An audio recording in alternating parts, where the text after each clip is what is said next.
Okey. Assalamualaikum dan selamat petang semua. Jadi hari ini kita nak sambung bab kontrak ni. Sebenarnya bab kontrak ni dia dalam buku yang saya bagi itu ialah part 4. Mungkin hari itu saya sekalikan dengan buku part 1 kot. Kalau kita dah hari itu kita dah habis cerita part 1, jadi dia continue untuk part 4 ni lah. Kenapa kita panggil part 4? Sebab kalau yang biasanya kita selepas kita habis part 1, kita akan terus pergi kepada planning scheduling buku part 2 sebab nak kejar masa. Tapi ini tak apalah, dia sebab kita boleh cover online, jadi kita buat on this topic dulu. Cuma bab yang tender, dalam tender proses ataupun procurement proses, saya dah bagi link kepada YouTube.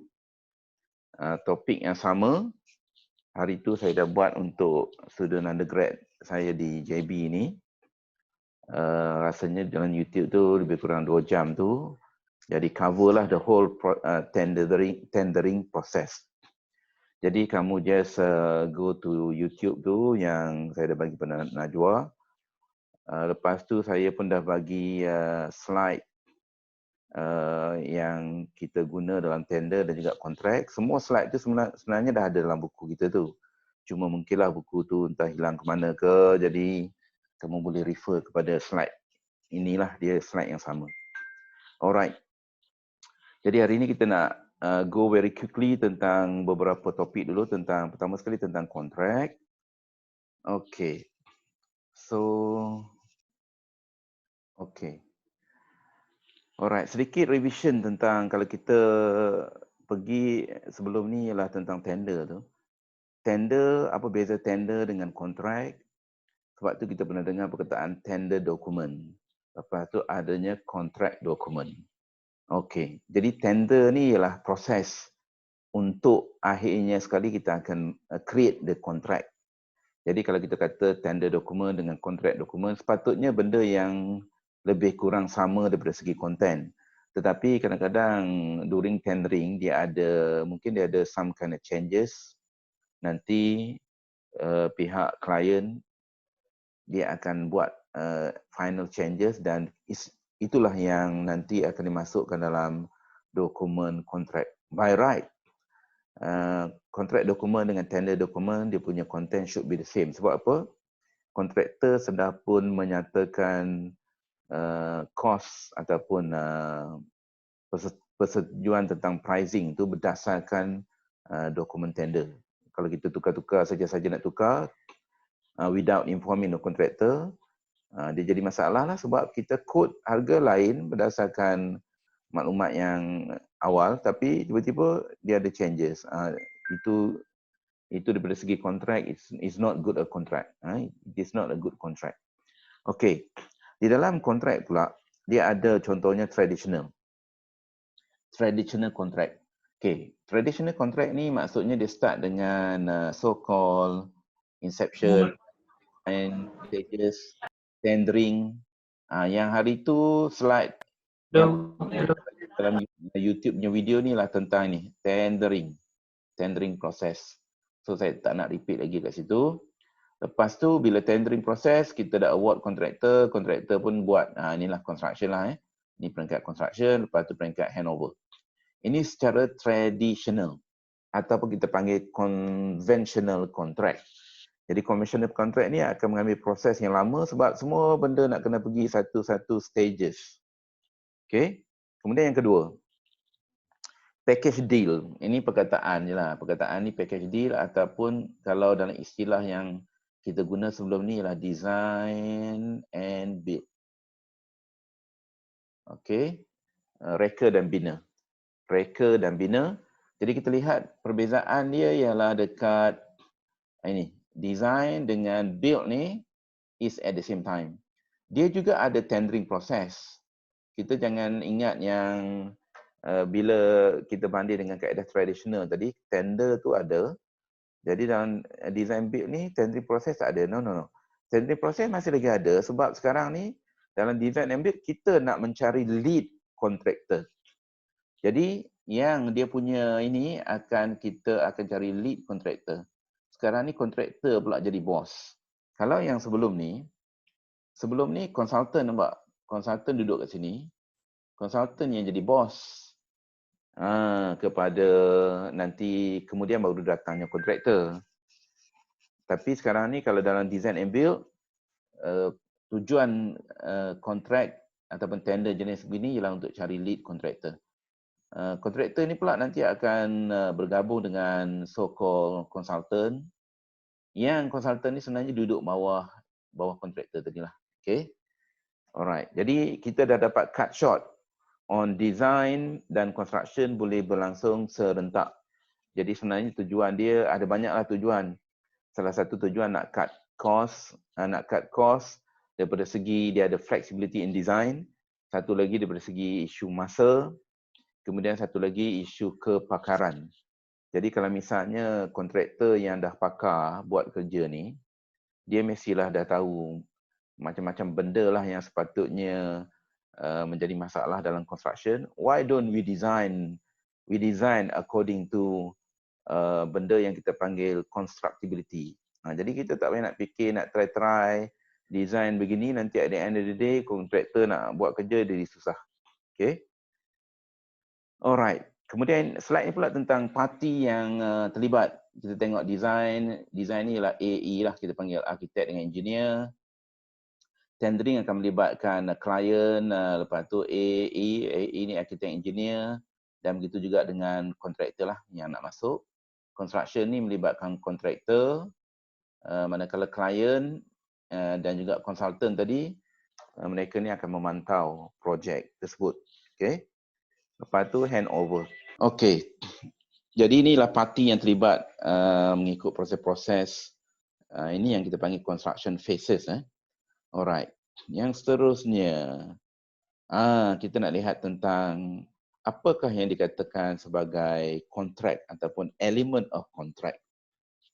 Jadi element of contract tadi kita kata apa yang disebut sebagai valid contract. Sekejap valid contract.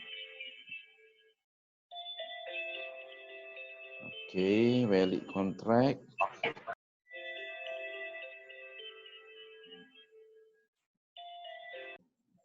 Okay. Tadi kita sebut tentang kontrak. Apakah yang dimaksudkan dengan pembentukan kontrak tadi? Kalau kita tengok ada valid contract, ada voidable contract. Okay, valid contract itu maksudnya untuk membolehkan satu kontrak itu disebut sebagai valid, dia mestilah mempunyai elemen. Elemen dia apa benda? Kita lihat dalam slide inilah. Jadi selepas kontrak itu memenuhi elemen, barulah kontrak itu dikatakan sah. Okay? Dan apabila kontrak itu sah, lepas tu ditandatangani sebagai satu formality, akan berlangsunglah apa yang kita panggil contract administration. Contract administration ni di mana di peringkat pembinaan, sebelum projek itu bermula, bila kita award kontrak pada kontraktor, bukan setakat award, bila kontraktor tu dah diputuskan sebagai pemenang, sebenarnya ikatan kontrak tu telah pun bermula. Cuma isu dia formality nak sign je lagi, tapi dah bermula ikatan kontrak tu. Lepas tu ikatan kontrak tu nanti dia adalah elemen-elemen ni. Kalau elemen ni tak penuhi pun dia tak akan boleh terbentuk juga. Okey, katakanlah dia dah terbentuk. Then during construction, ini yang dipanggil contract administration. Contract administration mentadbir kontrak.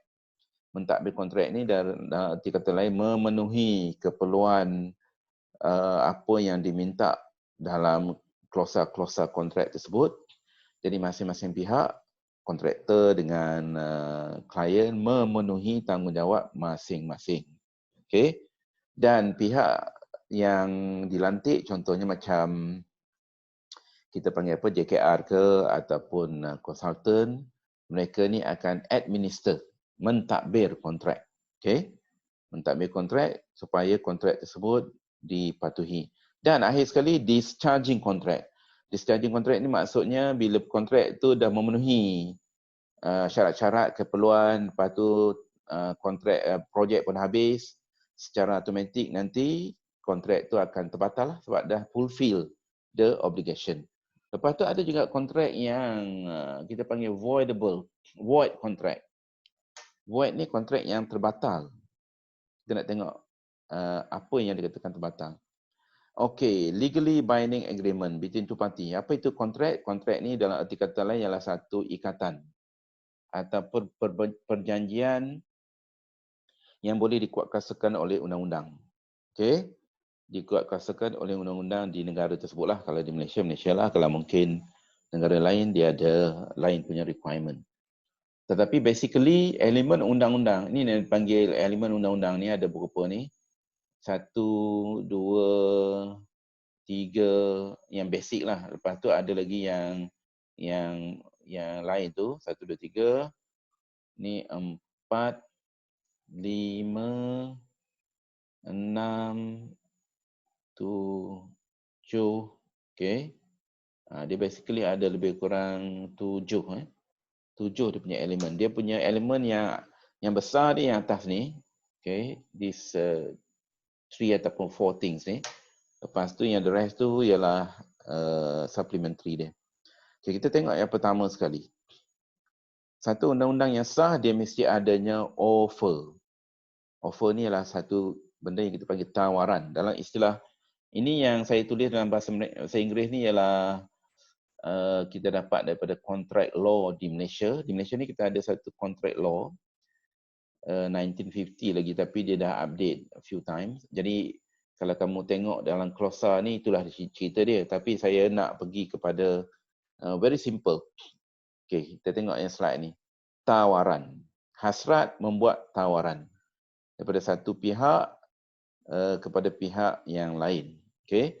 Kalau kita tengok contoh dalam konteks di antara klien dengan kontraktor. Jadi, kalau kita tengok tender. Tender tu maksudnya adalah tawaran. Offer. Jadi apa yang sebenarnya basically tawaran ni datang daripada orang yang nak memberi servis. Servis ataupun goods tadi. Contohnya kontraktor. Mula-mula dia start dengan klien lah. Klien kata, okay, saya contohnya nak bina rumah banglo. Saya ada hasrat saya nak bina rumah banglo. Lepas tu siapa yang boleh bina ni? Lepas tu kontraktor menawarkan offer servisnya. Okey, saya boleh, katakanlah dia offer servis dia, saya boleh bina dengan harga 300,000. Itu contohlah tawaran dia. Lepas tu nanti kita tengok akan ada pula acceptance. Yang kedua ialah acceptance. Okey, penerimaan dalam bahasa Malaysia lah, yang bahasa Inggeris tu kamu boleh baca sendiri. Menerima cadangan tanpa syarat. Iaitu pihak yang menerima tawaran mestilah sanggup memenuhi semua syarat yang telah ditentukan oleh pihak yang membuat tawaran. Jadi, tawaran tadi maksudnya dibuat oleh kontraktor. Okey, saya boleh buat nak bina rumah yang si klien saja tadi dengan harga 300,000. Tapi dengan syarat. Oh, dia ada syarat pula dah. Yang tu tak boleh. Sebab apa? Klien tadi dia dah bagi dia punya intention ke spek ke pelbagai-bagai. Sepatutnya berdasarkan maklumat yang diberi, kita bagi je lah kita punya harga. Kita tak boleh kenakan syarat tambahan. Syarat tambahan ni ialah supplementary. Jadi kalau misalnya ada dengan syarat pula dah, jadi kontrak si klien tadi dia kena agree lah. Dia tengok syarat-syarat dia, kalau reasonable, okey lah. By right lah. By right, dia punya acceptance ni berdasarkan apa kita panggil what it is. Apa yang di-offer, apa yang dihasratkan oleh si pihak klien tadi, itulah yang diberi oleh kontraktor. Okey. Jadi kalau ada syarat tambahan tu, itu maksudnya counter proposal. Counter proposal tu bukan tak boleh. Dia boleh. Kalau dua belah pihak setuju, dia mungkin akan menjadi sebahagian daripada clause-clause di dalam kontrak yang dia nak tanda tangan tadi. Itu yang saya kata tadi. Dia tender dokumen sepatutnya sama dengan kontrak dokumen. Tetapi ada sometimes bila ada kes-kes macam ni lah, adanya syarat tambahan ke, orang negotiate tentang benda-benda lain ke. Jadi kalau dua belah pihak setuju, yang benda yang dia setuju tu dimasukkan pula di dalam dokumen kontrak yang final tu, that should be fine lah. Tak ada masalah apa pun. Yang ketiga ialah consideration. Apa itu consideration? Dalam bahasa yang simple ni ialah balasan yang sah. Tindakan oleh penerima tawaran iaitu sebarang faedah atau manfaat yang bergerak dari satu pihak kepada pihak yang lain. Okey, jadi katakanlah tadi kita kata klien dia suruh kita buat rumah, jadi kita dah setuju 300,000 harga dia. Jadi bila kontraktor tu dah siap rumah tu, sepatutnya 300,000 itulah yang diberi dalam value ringgit ataupun benda yang bernilai. Kita tak boleh misalnya bagi 300,000 tu equivalent dengan apa benda. 300,000 like je. Oh, like lagi dekat Facebook, Instagram, Twitter, whatever lah. Nak ganti dengan 300,000 ringgit tu. Jadi dia akan tekan like. Okay, saya akan bagi kamu like 300,000. Dia tekan button like sampai lebam button tangan jari, dia suruh bini dia pula, anak dia, okay, nak cukup 300,000. Well, like ni nak buat apa? Bukan kenyang pun. Jadi itu ialah benda yang tak bernilai. Benda yang mesti dia punya balasan dia benda yang bernilai. Yang seterusnya, free consent. Okay, free consent ni apa? Kalau kita tengok free consent ni, dia punya coercion, undue influence, fraud, misrepresentation, mistake. Jadi tiada paksaan, macam tu kah? Paksaan tadi apa? Coercion, paksaan lah. Pengaruh yang tidak wajar. Contohnya katakanlah orang tu sign agreement tertentu kerana takut. Adalah benda-benda dia blackmail ke, ataupun dia bagi kita minum satu botol, kita ingat teh tarik rupanya daun ketum punya air, minum dak pening-pening, okey sign. Itu pengaruh yang tidak wajar lah tu. Lepas tu fraud. Fraud ni ialah penipuan. Memang sengaja buat dokumen memang tipu punya. Biasanya ni skim cepat miskin lah. Kalau kita tengok skim cepat miskin, ada juga dokumen. Siap lawyer tu pun lawyer dia juga. Jadi orang pun ingat, oh ini ada lawyer sah ni, siap mati stamp bagai. Dia ingat should be okay, tapi semuanya dalam komplot dia. Tujuan dia memang nak ambil duit orang. Memang ada macam tu. Tapi later on, kalau dia bawa pergi mahkamah, jadi benda ni dia akan terbatal lah.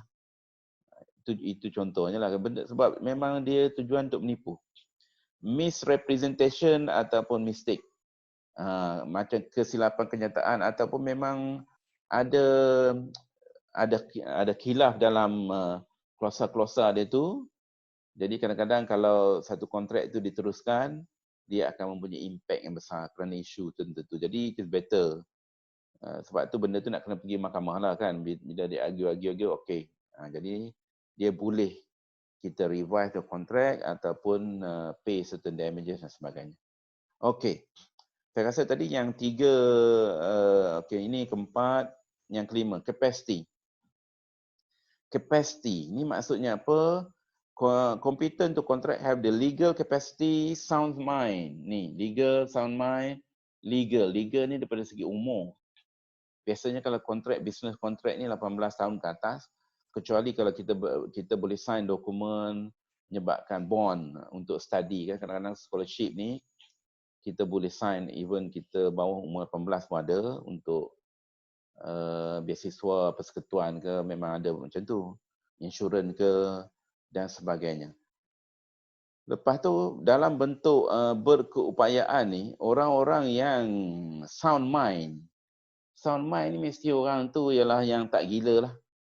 Tak gila ke ataupun nak dekat-dekat gila ke ataupun nak masuk fasa tak tahu nak gila ke tak gila ke, mungkin kena MCO ni dah lama sangat dah macam tak betul ke, jadi tak payahlah nak berkontrak, mungkin ada isu kat situ. Kemudian certainty. Certainty ni apa benda? Certainty maksudnya term of agreement cannot be vague and then be certain. Maksudnya terma-terma yang di dalam kontrak tu mestilah jelas lah. Okay, jelas maksudnya orang boleh faham. Okay. Tidaklah ada benda yang terminologi dia entah apa-apa, orang pun tak faham apa yang dimaksudkan.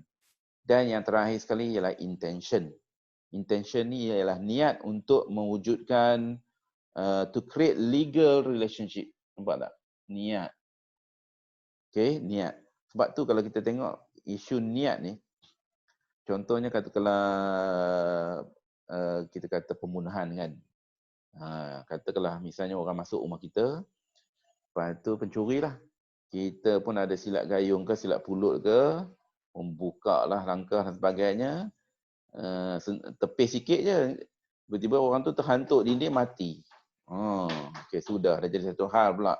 Pergi mahkamah, pertama sekali dia nak kena establish niat. Ada niat tak? Kan?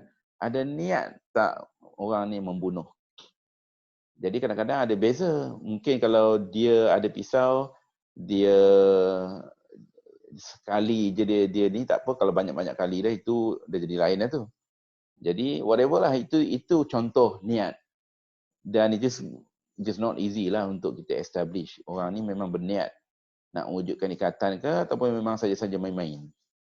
Okey, itu ialah contoh elemen-elemen yang biasanya dikatakan perlu untuk membentuk satu kontrak yang boleh dilaksanakan. Okey. Kemudian, discharging of contract. Bagaimana pula kontrak itu boleh terbatal ataupun boleh dibatalkan? Pertama sekali by performance. Ni ialah kita panggil KPI. KPI ni dalam kita punya kontrak pembinaan ni progress lah. Contoh progress. Kan kita ada progress apa? Time, quality, cost lah, cost contohnya. Compliant kepada quality dan etc. lah. Kita punya KPI tu banyak. Jadi, performance kita katakanlah delay sampai berapa persen. Jadi dia boleh menjadi sebab untuk satu kontrak tu dibatalkan. Okey, dibatalkan kerana tak memenuhi KPI. Itu satu. Yang kedua breach. Okey, breach. Satu performance breach ni maksudnya contract refusal failure by party to contract fulfill an obligation. Dia punya syarat-syarat lain-lain lagi, bukan setakat KPI je. Pelbagai benda lagi yang ditulis dalam syarat-syarat kontrak itu kita tak memenuhi. Okay, breach of contract ataupun dia punya klausa-klausa dia, itu pun boleh jadi punca juga. Kemudian yang ketiga ni by consent or agreement, maksudnya kedua-dua belah pihak bersetuju untuk menamatkan kontrak. Jadi maksudnya memang adalah kadang-kadang kita tengok macam benda ni tak berjalan, daripada terus going on and on and on, daripada benda tak settle. Jadi kata kalau contohlah hari tu kan kita ada perubahan kerajaan, kita ada ECRL punya isu. Bila kerajaan baru tu naik, jadi dia stop the work. Jadi mula-mula kata dah nak stop betul dah. Jadi orang pun tunggu. Lepas tu dia renegotiate. Lepas tu on balik. Katakanlah contoh isu dia kenapa dia on balik, mungkin satu pihak tu dia tak nak terminate the contract. Kalau nak terminate boleh, kena bayar sekian-sekian. Sudah jadi jam lah kat situ. Tapi kalau misalnya kedua-dua belah pihak setuju, okey kita tak payahlah sebab kita pun mungkin baru buat sikit walaupun rugi, tapi kita nak menyelakkan kerugian yang lebih besar. Bos setuju, okey, masing-masing terminate kontrak. Isu soal kos-kos tambahan yang sebagainya, itu kita boleh negotiate lah. Sebab tu kadang-kadang kita kata dalam mahkamah pun sama, bila orang pergi ke mahkamah, kadang-kadang lala sekali kedua belah pihak bersetuju untuk settle di luar mahkamah. Ni contohnya akhirnya sekali dah agree lah on certain thing. Kadang-kadang dia tak beritahu kita pun kos yang kena dia orang bayar, itu antara dia orang lah. At least benda tu settle. Dan yang terakhir sekali, under frustration. Frustration ni maksudnya kita panggil kekecewaan. Kecewa. Kedua-dua belah pihak tertentu ni kecewa. Okay? Frustration, physically or legally impossible to carry.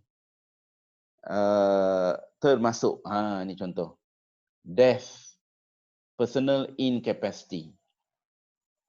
Contohnya orang tu meninggal.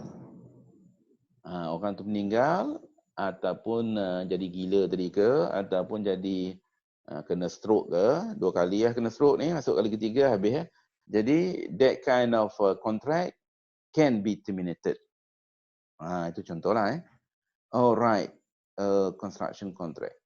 Okey, jadi itu sebenarnya dah habis tentang briefly pasal first slide ni.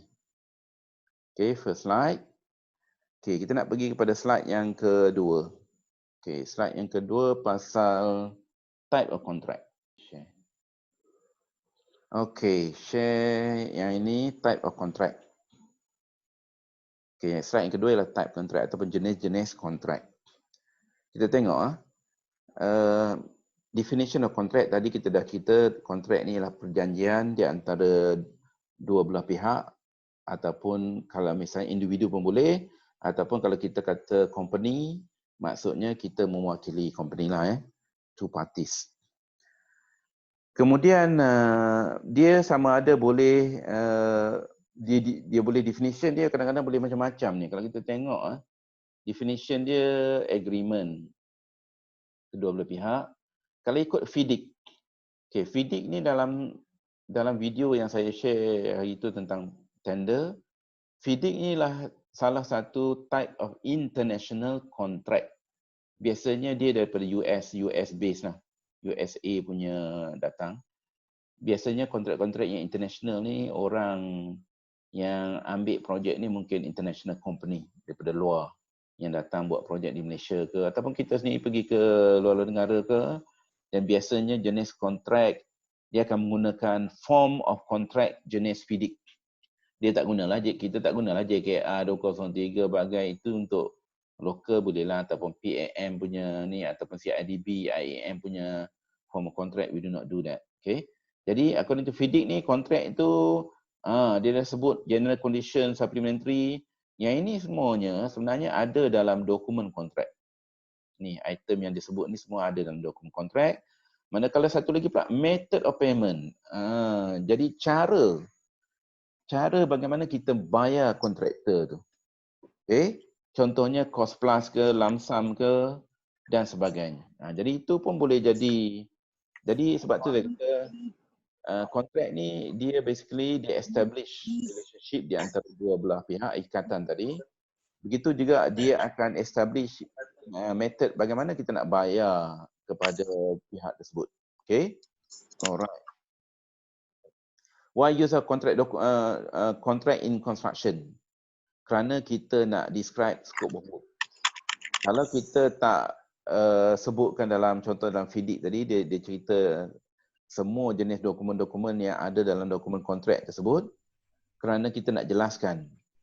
Kita ingat balik kita punya objektif pengurusan projek ni, satu scope, kedua time, ketiga cost, quality, safety and health, dan juga environment.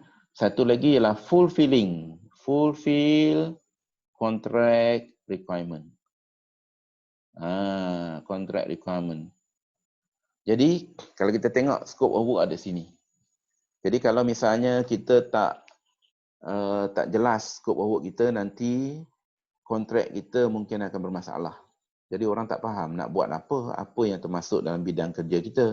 Sebab itulah yang dibayar according scope of work, kemudian masa, time, payment, mode of payment, bagaimana bentuk bayaran, sama ada dia bayar, contohnya dia bayar hujung bulan, nak kena submit claim dan sebagainya. Semua itu diperjelaskan dalam ini.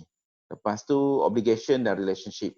Di dalam kontrak ni memanglah kita dah sebut ada tanggungjawab yang harus dipatuhi oleh kedua belah pihak. Minimize dispute. Itulah tujuan kita. Kenapa misalnya kita pakai dipanggil standard form of contract.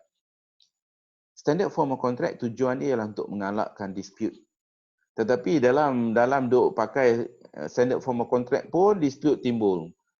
Bayangkanlah kalau kita pakai kontrak yang pelbagai, jadi ada loophole yang orang kalau lawyer ni dia akan baca line by line, word by word, dia tengok, oi jadi masalah lah. Contoh sekarang ni isu COVID. Isu COVID, apakah impact COVID-19 ni kepada construction industry dan juga kepada ekonomi? Inilah soalan untuk kamu punya test nombor 1 ni. Saya bagi awal-awal lah.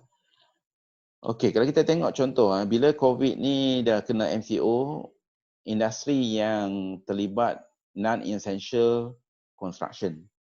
Cuma sekarang ni je lah, bermula hari ni dia ada relax on construction G1 dan G2. Tetapi yang lain tu masih lagi lah. Jadi bila dah MCO ni, dia automatically dia akan affect kita punya time. Bila affect time tu maksudnya, soalan dia boleh tak kita claim EOT. Okay? Claim EOT satu hal.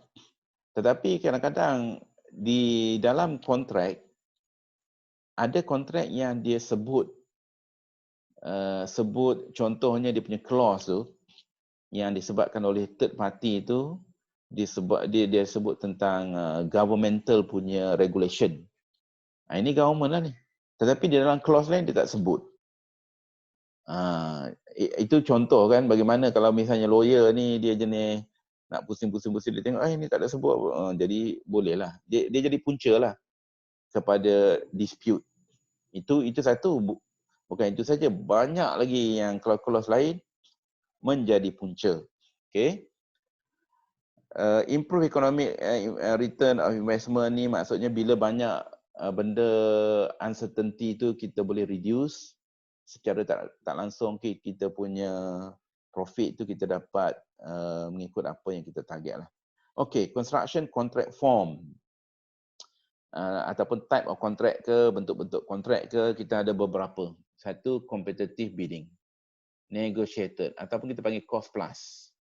Lepas tu in combination ataupun yang campur-campur ni, hybrid ke apa semua, dimasuk dalam kategori tersebut lah. Okay, nanti kita lihat. Dan kita lihat tak, ada kat sini ada risk sharing. High risk, low risk. Ini contoh kenapa misalnya dalam kontrak tu dia ada macam-macam jenis kontrak, sebab dia ada isu berkaitan dengan risk. Risk ni orang nak pass pada siapa? For sure lah, kalau saya klien, saya tak nak ambil banyak risk.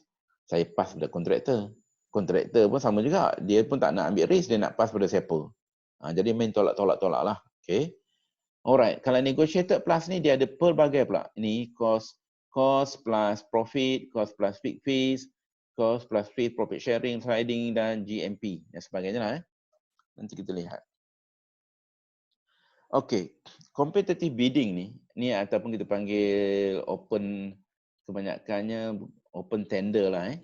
Open tender ni boleh menggunakan sama ada unit price dan juga lump sum. Unit price ni yang dalam JKR ni kita ada, kalau tak silap saya JKR 203 kot. Ni JKR 203A. Form of contract yang berlainan. Lepas tu negotiated. Okay, negotiated, nego punya ni. Biasanya kita boleh guna cost plus punya cara ataupun BOT. BOT ni ialah Build, Operate, Transfer. Ni ialah privatization punya style. Dalam saya punya video tentang tender tu, kita dah sebut ada 3. 1, 2, 3. Ni conventional. Satu lagi ialah design build.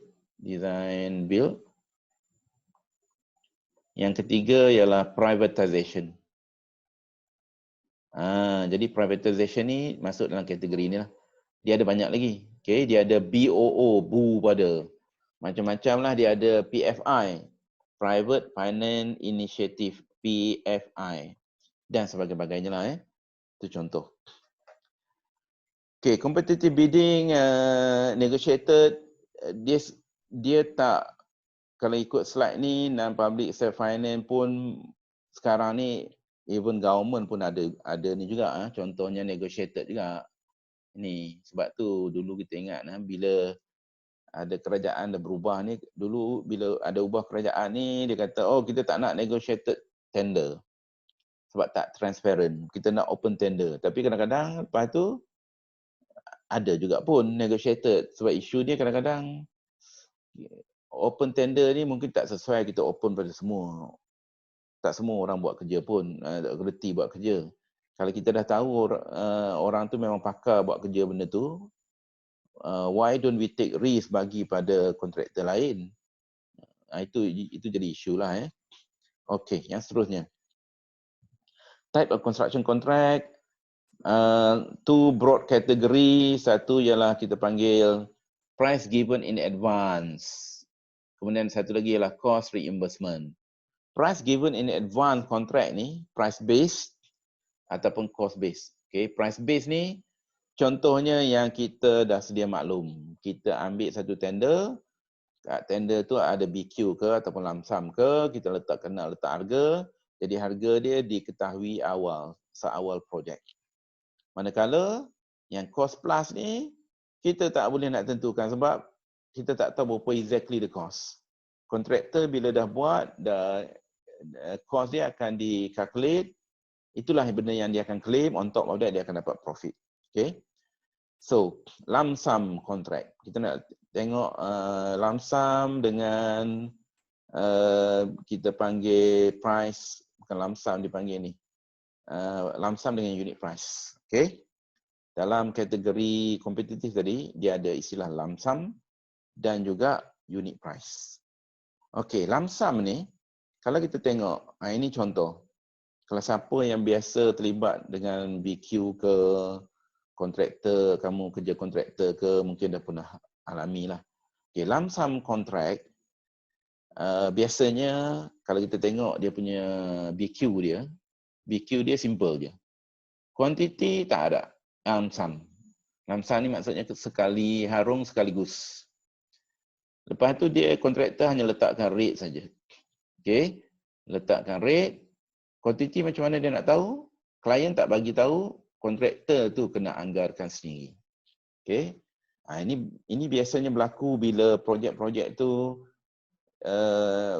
klien nak on, tetapi dia tak ada masa nak calculate quantity bagai apa semua, kadang-kadang benda remeh-temeh. Jadi dia bagi tahu kontraktor saja. Kontraktor mungkin dah biasa ke dengan projek tu, berdasarkan pemahaman dia sepatutnya lah dia boleh anggarkan dan lepas tu dia come up dengan satu pricing. Tetapi dia ada risiko dia lah. Itu yang kita panggil advantages dengan disadvantages. Okay. Low risk to the owner. Nampak tak? Owner low risk, higher risk pada kontraktor. Memanglah. Kontraktor sebab dia letak harga RM50,000 tadi, kalau misalnya dia berjaya buat projek tadi RM30,000 saja, 30K. Maksudnya dia untung lah. Tiba-tiba bila dia buat, kena RM55,000. Jadi kalau klien baik hati tu mungkin boleh negotiate harga tambah sikit ke. Tapi itulah risiko dia. Disadvantages. Changes is difficult. Sebab apa? Dia melibatkan kita dah fit dah tadi. Tapi masih lagi boleh. Bukan nak kata tak ni kan. Contractor is free to use the lowest possible. Ini jadi isu dia. Bila kontraktor tu tadi dia nak buat juga within dia punya profit range dan sebagainya, nanti dia akan cari cara lah. Cara yang kadang-kadang melibatkan kita terpaksa sacrifice on the quality.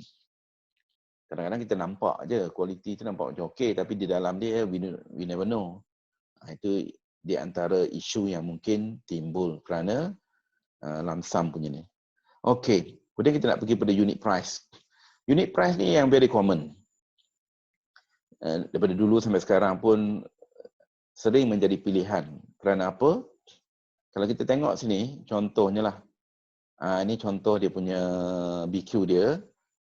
BQ yang very common. Tengok, quantity dah tentu dah ada. Unit memanglah. Lepas tu rate, kontraktor hanya letak kat sini je. Kontraktor akan letakkan dia punya rate dia kat sini. Okay. Cuma tinggal lagi quantity tu, bukanlah kuantiti yang final. Dia akan subject to actual construction punya work. Okay. Jadi katakanlah buat hanyalah 950.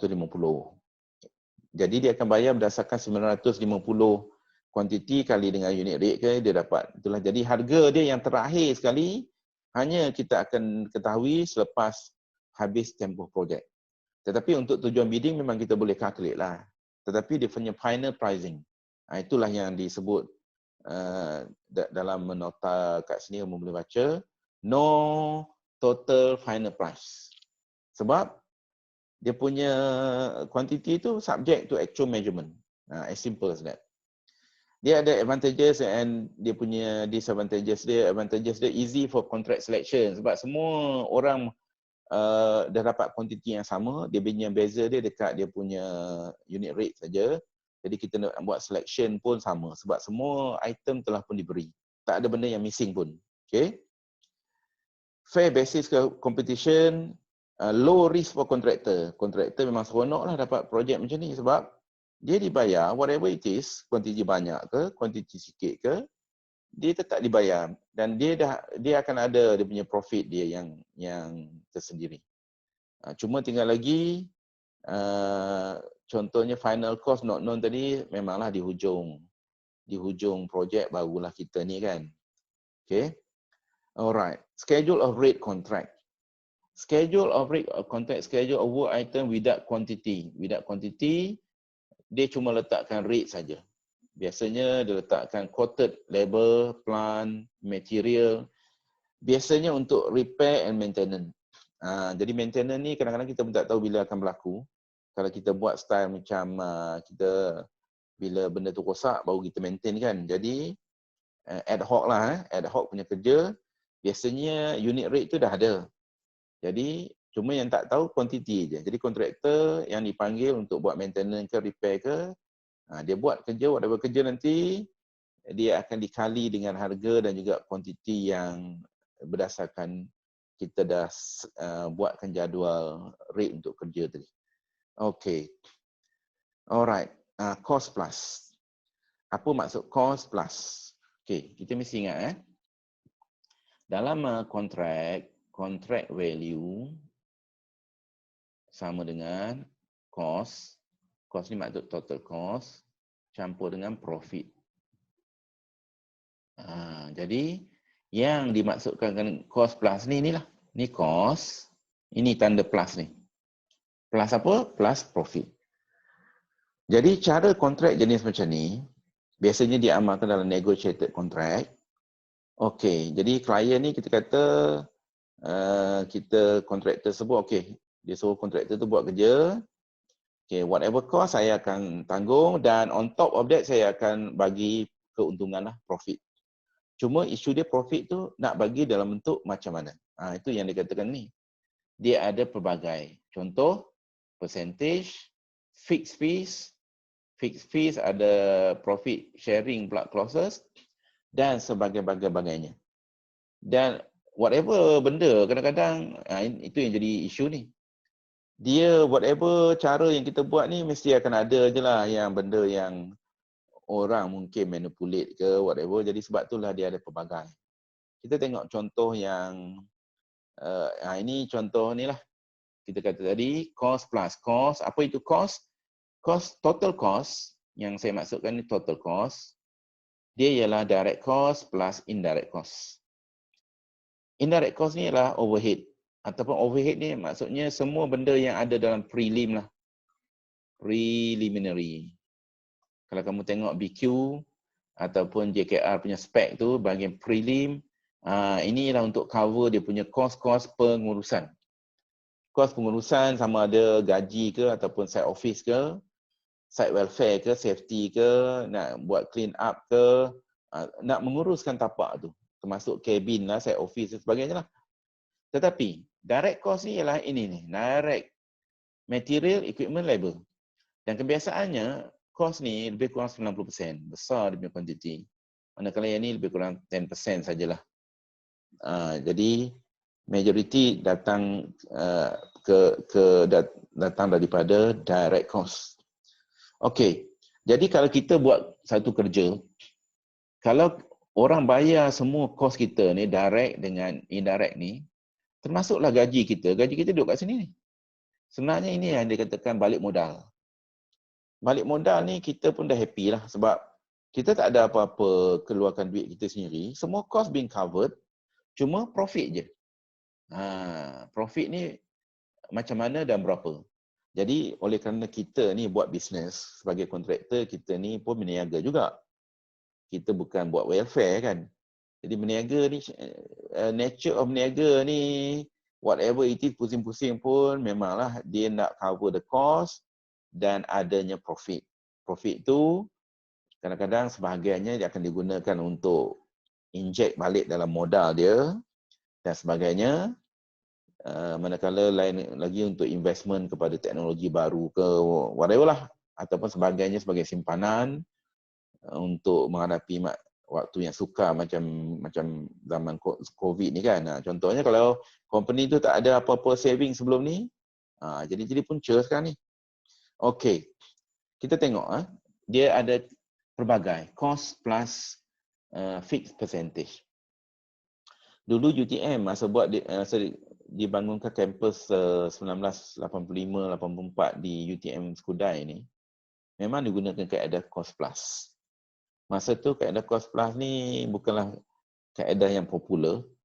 Jadi satu kontraktor Kobina Sambu ni adalah syarikat Korea. Tapi unfortunately dia tak in our favor. Okay. Sebab tu saya kata cost plus ni orang boleh manipulate.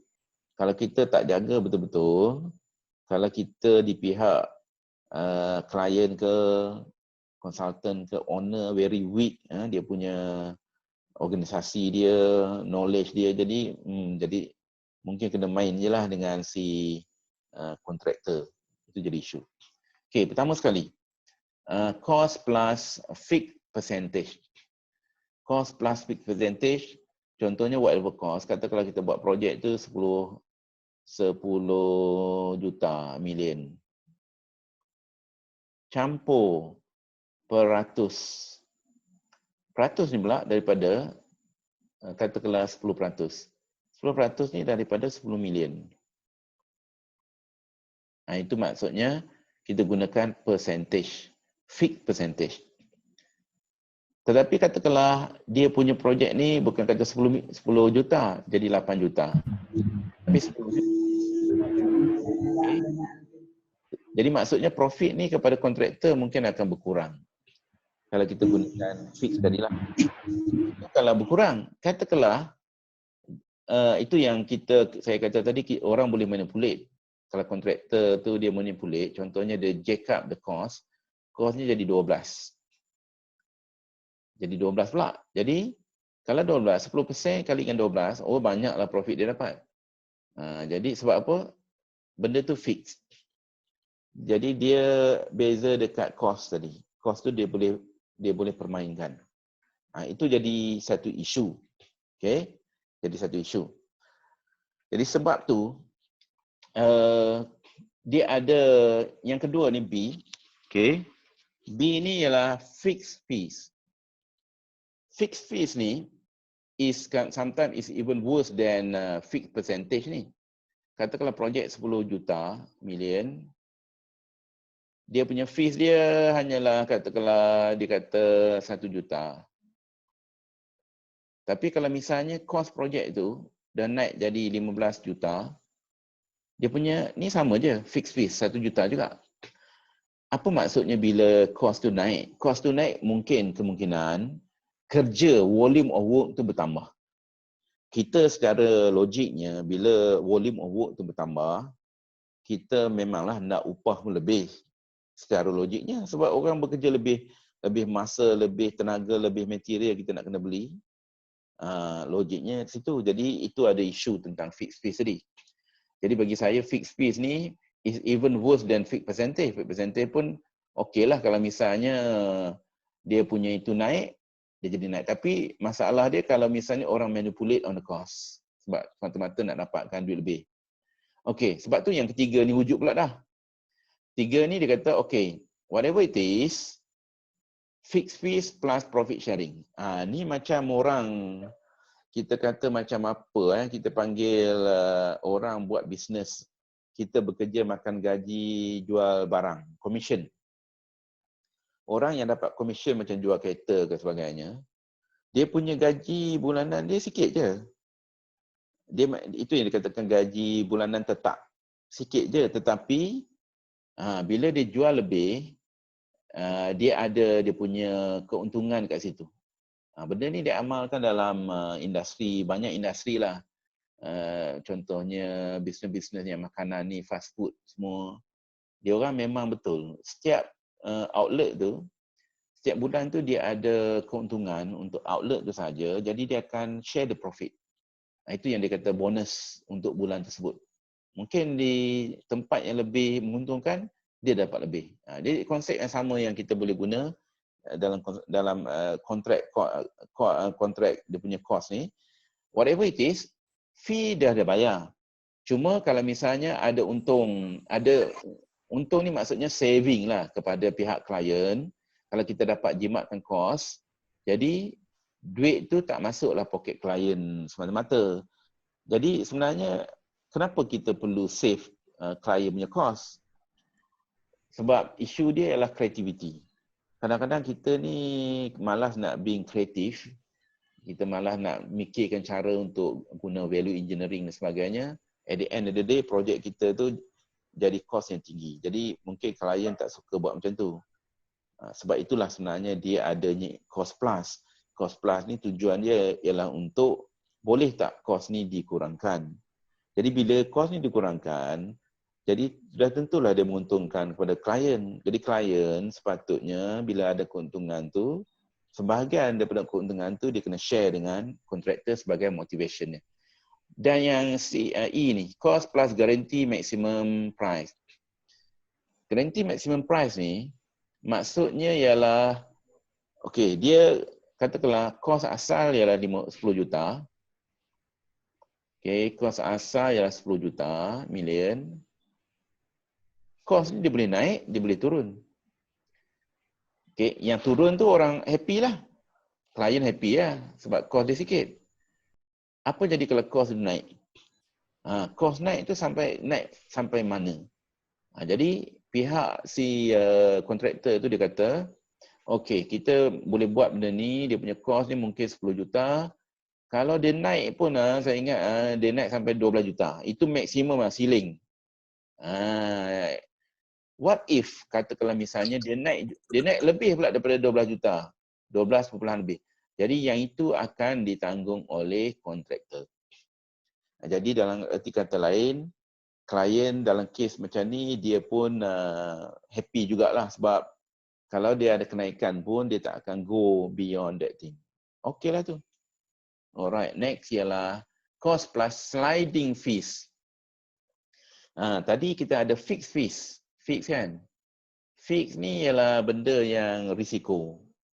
Kita pun tak happy. Kalau kita buat kerja, terpaksa buat kerja lebih, bayaran dia sama. Cannot be like that kan?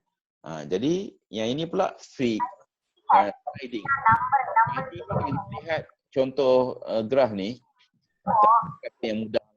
Contoh katakanlah kita kata 10%. Contoh macam inilah. Percentage tadi kali dengan kos. Kalau kos 10 juta, contohnya 10%. Kalau kos dia 100 juta, kalau kita letak 10%, besar tu. Sepatutnya bila dia semakin besar, katakanlah 1 bilion. 1 bilion kita letak 10% juga. Jadi macam dah tak logik lah. Sepatutnya kalau 1 bilion ni mungkin katakanlah 5%. Yang ni 7%. Sebab apa? Bila kita kali 7% dengan 100 juta, dia dah sebenarnya cost tu semua dah cover dah. Jadi whatever it is, kalau kita tengok logiknya, projek berapa ratus juta ke bilion ke, gaji pekerja berapa banyak? Gaji harian ke gaji bulanan? Contohnya lah kamu jadi supervisor kan, projek 1 juta. Gaji kamu sama juga kan? Kalau kamu jaga projek 1 bilion, takkan dia nak bagi 10,000 sebulan ataupun 100,000. Gaji sama. Tapi itulah dia punya cost tu, untuk keuntungan dia should be proportion lah. Itu yang dipanggil sliding scale. Okay, lepas tu cost plus cost. Alright, itu dah kita. Jadi semua yang dalam slide-slide ni ialah dia punya detail dia. Jadi saya tak go through dia punya detail, kamu boleh baca. Jadi kamu pun duduk kat rumah tak ada kerja lain. Jadi malam-malam tak boleh tidur, bacalah kita punya nota-nota, tengok YouTube yang kita punya itulah slide. Okay, now kita nak pergi kepada ini dah, project delivery system. Okay, apa maksud project delivery ni? Project delivery ni ataupun kadang-kadang disebut dalam perkataan lain arrangement. Project arrangement. Project arrangement delivery ni dia ada kaitan dengan ini. Dia punya maksudnya pihak-pihak yang terlibat. Okay, pihak-pihak yang terlibat, cara susun atur pihak-pihak ni dalam kita nak deliver satu projek. Deliver ni maksudnya dalam nak menyiapkan sesuatu projek. Okey, contoh. Yang pertama, owner on force. Owner on force ni maksudnya kita ada owner, alright, ada owner. Lepas tu owner ini, contoh kita tengok macam katakanlah UTM. UTM kita ada pejabat pengarah kerja. Ataupun kita kata macam JKR lah. Kita ada unit JKR kita sendiri. Dan dulu-dulu kita memang ada labor. Laborer kita ada carpenter lah, tukang bata, tukang pipe, tukang electrical, tukang semua kita ada. Kita punya laborer. Dan kita memang ada engineer apa semua dah ada dah. Arkitek pun kita ada, semualah lengkap. Jadi apa-apa bangunan yang kita nak buat di UTM ni, sama ada bangunan yang kecil-kecil lah ya, ataupun maintenance ke, setakat nak padang ke, nak maintain ke. Jadi kita guna kita punya own force. Dulu-dulu JKR pun macam tu. Dulu-dulu sebab tu JKR kan ada dia punya mesin-mesin dia sebagainya yang chop JKR tu. Tapi later on, sama macam UTM juga, later on, benda ni mungkin nak maintain dia punya orang, nak maintain dia punya machinery can be very costly. Why not? Kita just subcontract. Itulah contoh. Jadi mungkin dalam organisasi yang besar-besar, mereka mungkin ada direct own force sebahagiannya. Kalau benda tak boleh buat, dia akan subcontract. Bila subcontract, satu kontraktor tak boleh buat, dia akan sub lagi lah kepada kontraktor yang berlainan. Jadi itu ialah owner own force. Okay, ini cara yang, ini alternatif lah. Okay. Kemudian yang kedua, general contractor. General contractor ataupun perkataan general ni dalam buku lain dia sebut main con. Dalam istilah Malaysia ni kita pakai main contractor. Kalau istilah buku Amerika ni dia suka sebut general contractor, dia tak sebut main contractor. Okay, general contractor ni macam yang kita sering kali temui lah dekat mana-mana construction project pun. Okay, kita ada owner, client. Lepas tu arkitek, engineer mesti ada untuk design. Dan lepas tu kita akan lantik main con. Inilah main con melalui proses tender tadi. Okay. Bila lantik main con akan ada subcon dia. Mungkin dekat situ juga ada nominated subcontractor ke, tak kisahlah. Tapi itu semua kategori subcon. Dan subcon tu pun boleh sub lagi. Untuk bila kita kata subcon ni, bukanlah maksudnya dia kontraktor kecil. Kadang-kadang kontraktor tu pun sama level grade G7 juga dengan main con tadi. Cuma tinggal lagi dia punya specialist area dia saja. Okay, ini cara yang very common juga sekarang ni. Dan yang ketiga, design, build and turnkey. Okay, design, build and turnkey ni, owner akan ada for sure. Nampak tak? Dia akan lantik GC, General Contractor, ataupun di istilah dekat Malaysia ni kita panggil lead contractor. Lead contractor. Sebab tu dalam istilah design and build ni, contractor pula jadi bos. Kalau yang dalam istilah ni general contractor sebelum ni, yang ni dia punya bos kepada kontraktor pula ni. Kontraktor akan kena tiaw dengan si consultant. Tapi sekarang ni dia jadi terbalik. Kontraktor pula bos, dia pula boleh tiaw si consultant tadilah yang bekerja bawah dia. Okay. Tujuan dia macam tadilah saya kata untuk shorten the project dan sebagainya lah. Jadi lead contractor ni pun akan ada sub-con untuk membantu dia untuk buat kerja. Okay, design and build and turnkey, istilah ni di Malaysia ni kita gunakan istilah ni Beza dia turnkey dengan design and build ni. Design and build ni biasanya kontraktor tu buat, katakanlah buat bangunan kan. Buat bangunan ni dia siapkan bangunan seperti mana bangunan tu bangunan kosong lah. Siap. Tetapi kalau turnkey, biasanya bangunan tu bukan setakat bangunan kosong, termasuk dia punya perkakasan perabot, especially perabot lah. Katakanlah dia buat satu bangunan sekolah. Kalau sekolah tu kosong saja, itu mungkin design and build, dia siapkan semua struktur sekolah tu semua lengkap lah. Tetapi nanti akan ada satu kontrak pula untuk bagi pada kita panggil yang kita panggil untuk supply barang-barang ni. Tetapi dalam turnkey punya kontraktor, termasuklah barang-barang perkakasan fasiliti dia yang supply sekali. Jadi dia ada dua kontrak. Kalau kita tengok kontrak dia ada service atau work, ada yang kita panggil goods. Good ni bukan bagus. Good ni maksudnya barang-barang. Dalam istilah bahasa Inggeris ni, good ni maksudnya barang-barangan. Okay, kalau kontraktor ni lah, work ataupun service. Jadi kita sebenarnya kita bagi servis lah. Servis untuk pembinaan. Okay, yang seterusnya, yang keempat. Agent CM. Bukan agent ahli, agent CM. Okay, agent CM dengan kontraktor CM. Apa beza dia? Okay, kalau kita tengok di sini, klien, lepas tu ada architect, engineer, lepas tu ada main con kat sini. Ni main con. Main contractor. Agent CM ni maksudnya PMC, Project Management Consultant. Tapi istilah dia dalam buku luar negara tu dia sebut begitu. Jadi sebab tu dalam projek-projek tertentu, ada student saya pun, student master pun jaga projek kat TRX. TRX tu dia kerja dengan consultant tapi PMC. PMC tu syarikat beli US. Tahu. Yang tu dulu saya ambil. Mereka ni sebagai inilah CM tadi. Jadi biasanya owner akan lantik PMC dulu first. Then semua orang, arkitek, engineer dan juga kontraktor ni akan come later. Tetapi PMC ni, mereka ni seolah-olah supervise ataupun monitor the whole process of work daripada design sampailah construction dan bagai. Okay, kemudian yang seterusnya. Seterusnya kontraktor CM ni, dia kontrak klien dilantik arkitek engineer, kemudian ada dilantik CM. CM ni ialah satu kontraktor juga. Okay, kontraktor juga, di mana kontraktor ni dia akan mentadbir. Okay, mentadbir kerja tu, mentadbir kerja di mana nanti dia akan lantik kontraktor-kontraktor yang akan buat kerja. Okay.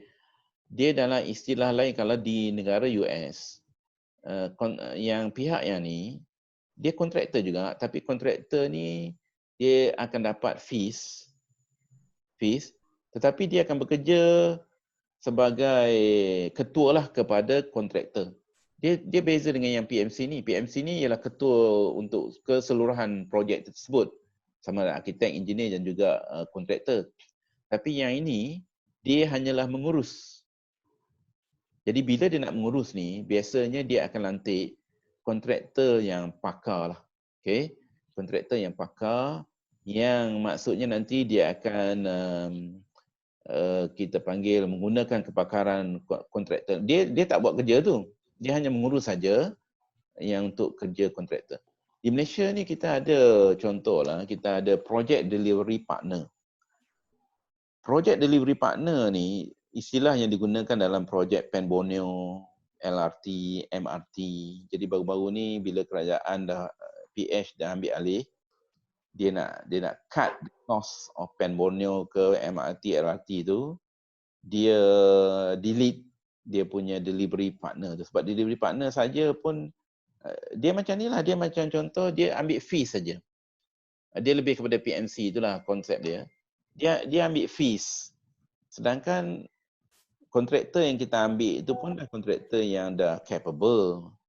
Jadi sepatutnya mereka tu pun dah boleh ini. Kenapa misalnya nak ambil lagi PMC itu contohnya lah. Kecuali lah kalau misalnya PMC itu dia memang pakar, dia boleh oversee all the work dengan lebih efisien. Jadi tak ini masalah lah, kan? Itu contoh. Alright. Dan last kali dalam slide kita ni, kita nak conclude, kita ada pelbagai type of contract. Kenapa kita ada pelbagai type of contract? Kita mesti ingat, tidak ada satu kontrak pun yang boleh fit all. Fit all ni maksudnya macam kita kata ubat lah. Kita tak ada satu ubat yang maksudnya bila kita makan, dia boleh cover semua. Contohnya makan sebiji ubat je, dia boleh settle masalah pening kepala, masalah kencing manis, gout, darah tinggi, jantung berlubang, termasuk dengan COVID sekali. Oh, dia tak ada. Dia kalau misalnya kita pergi klinik, nak batuk, ambil makan ubat batuk. Lepas tu sakit kepala, ubat ini. Kemudian demam, ubat ini. Mungkin kalau orang yang biasanya hidup dengan ubat ni, satu hari, kalau satu tahun dia punya ubat dia mungkin berkilo-kilo lah. Sebab dia kena ada makan variety. Jadi sama juga macam kontrak. Kontrak pun dia tak ada, there is no such contract that can fit all. Jadi sebab itulah adanya variation ataupun type of contract.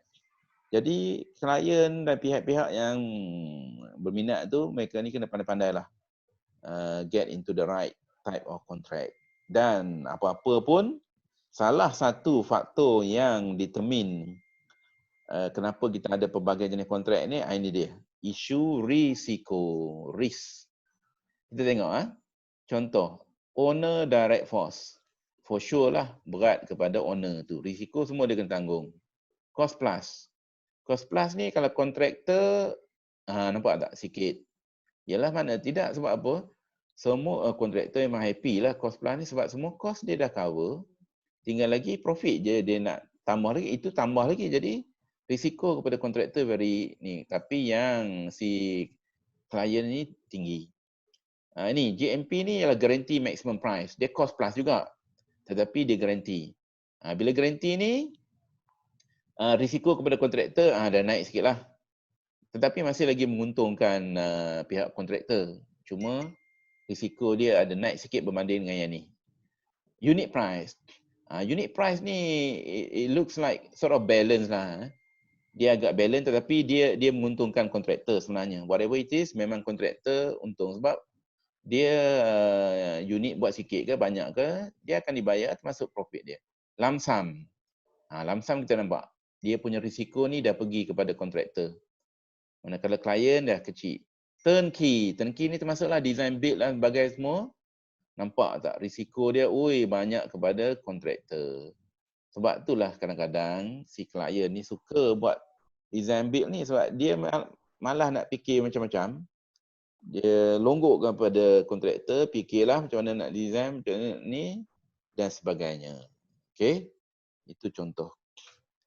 Okey. So, slide kita yang terakhir ni ialah pentadbiran kontrak. Okey. Ataupun dipanggil contract administration. Okey, jadi dalam procurement punya topik ni, maksudnya bila kita kata procurement ni termasuklah tendering, lepas tu tender evaluation, award, lepas tu proses yang terakhir sekali ialah basically contract administration, mentadbir kontrak. Jadi kontrak telah pun wujud. Sekarang ni tinggal lagi nak mentadbir lah. Okey, kita tengok apa yang slide yang pertama ni. Di slide yang pertama ni dia semua dah cerita tentang overall perjalanan suatu kontrak lah yang common. Common ni kita panggil secara konvensional. Konvensional maksudnya, wait a second. Yang, where is it?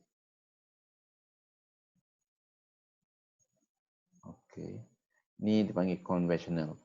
Jadi kita tak letak dekat sini yang kaedah yang design and build lah ya. Jadi kita nak go just very briefly. Okay.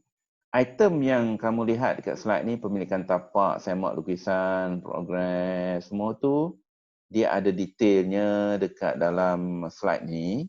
Itulah yang biasanya ada dalam form of contract. Mana-mana form of contract. Tak kira lah di Malaysia ni kalau kalau klien, kalau kerajaan dia guna JKR 203, 203A ataupun JKR Design and Build. Dia ada 3.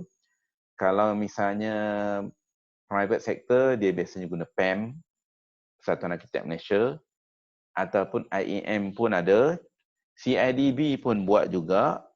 Kalau misalnya agensi-agensi yang besar, mungkin DBKL ke, Petronas ke, Telekom ke, yang biasanya banyak projek, dia orang boleh come up with their own form of contract.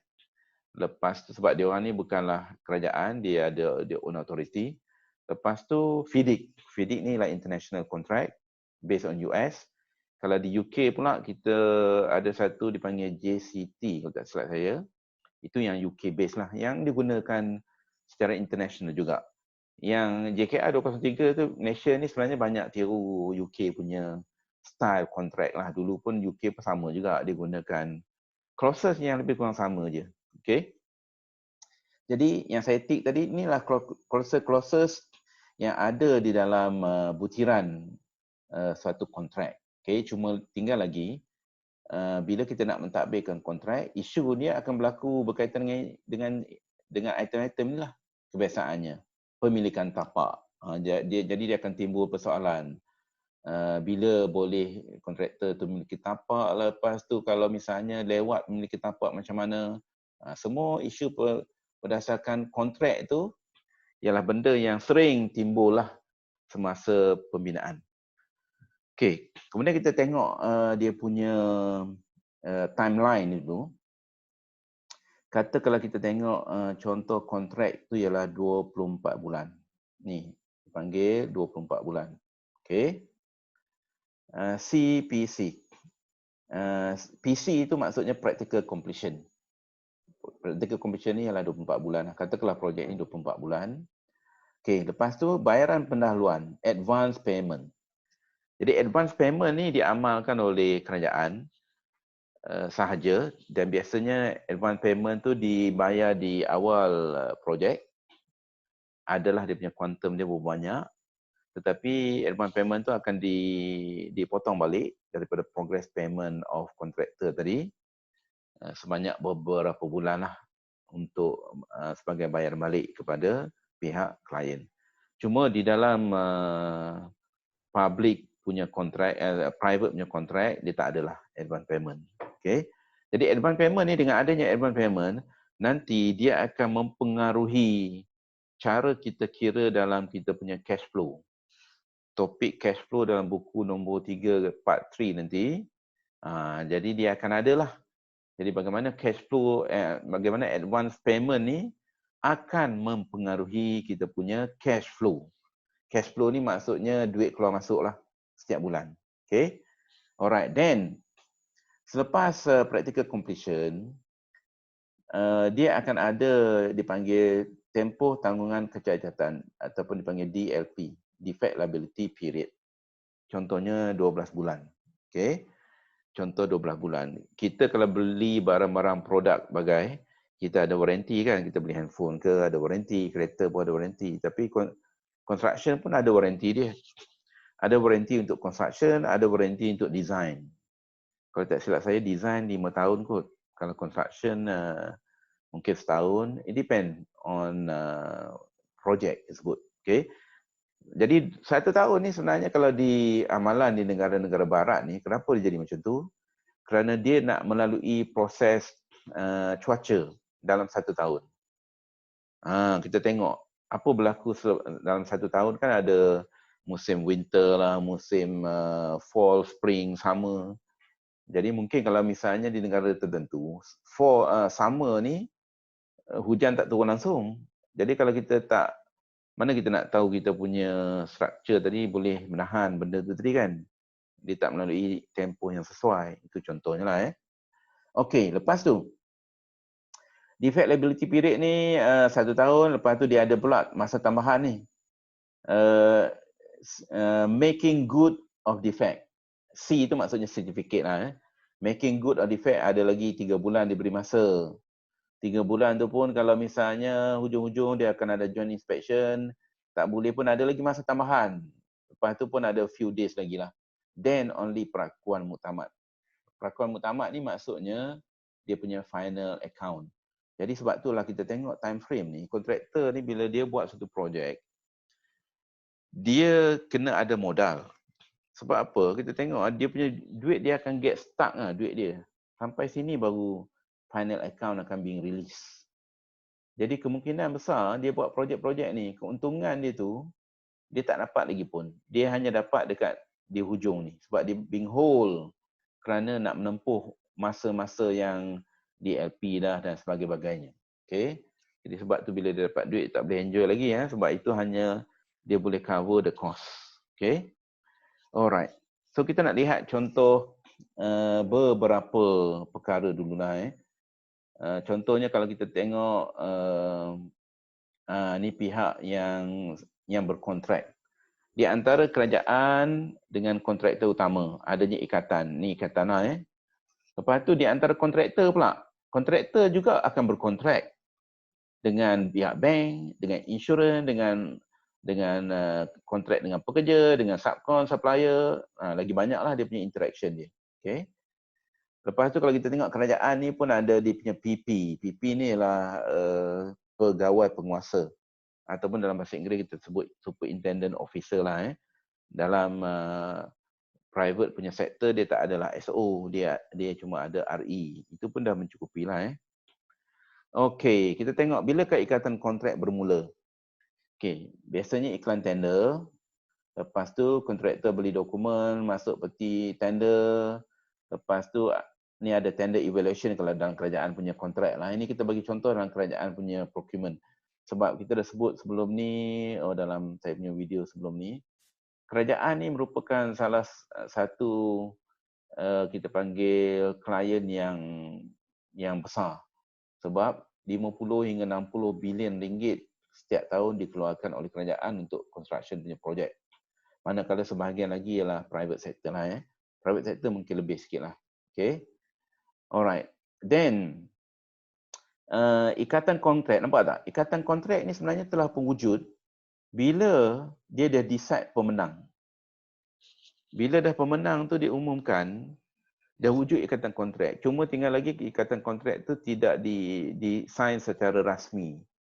Sebenarnya kontrak ni tak semestinya secara rasmi. Katakanlah kita pinjam dengan kawan, pinjam duit. Kita mana ada tulis-tulis atas surat pelbagai kan? Tetapi dah wujud ikatan kontrak. Dia tak boleh kata kat kita, oi kita ni tak bertulis. Jadi hutang 1,000 tu kita tak sah.